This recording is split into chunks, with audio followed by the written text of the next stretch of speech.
Lugupeetud kaitseliitlased, naiskodukaitsjad, noored koduütred. Möödunud ööl lõppes Eesti Vabariigis eriolukord.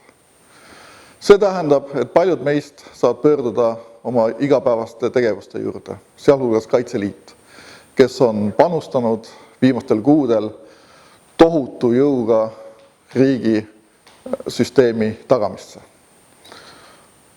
Umbes 1500 kaitseliitlast ja naiskodukaitsjat on osalenud erinevates tegevustes, toetamaks politseid, piirivalvet, häirekeskust, Terviseametit ja kohalikke omavalitsusi.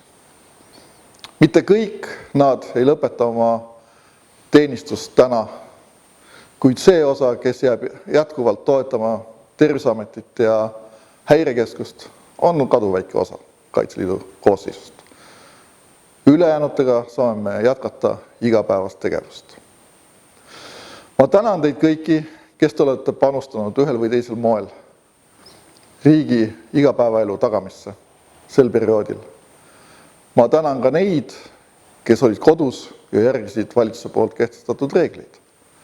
See kõik on vajalik selleks, et me oleme jõudnud sinna, kus me täna oleme. See on väga oluline. Paraku ei ole viirus seljatatud täiesti. Me peame õppima sellega elama ja me peame olema valmis järgima nõudeid, mis jätkuvalt kehtivad. Hügieen, piirangud ürituste osas, need kahjuks jäävad mõneks ajaks veel alles. See tähendab, et kahjuks sel aastal me ei saa läbi viia oma lemmiktegevust, milleks on võidupüha paraad. Me peame loobuma mitmetest suurtest laagritest ja avalikest üritustest, sealhulgas näiteks admiral Pitka retkest. Kuid me püüame oma väljaõppeprotsessi vähemalt kohandada tänaste tingimustega ja seda jätkata sealt, kus see 2 kuud tagasi pooleli jäi. Eile õhtul helistas mulle vabariigi peaminister, kes ütles, et see panus, mis kaitseliitlased ja naiskodukaitsjad on seoses kriisiga riigile andnud, on määratu. Ja seda hinda ei olegi võimalik kokku harjutada. Tõesti, nii see on.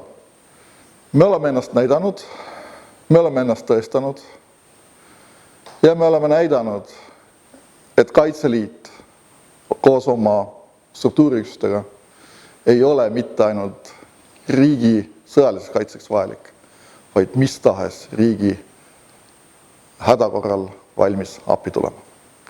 Veel kord suur aitäh teile!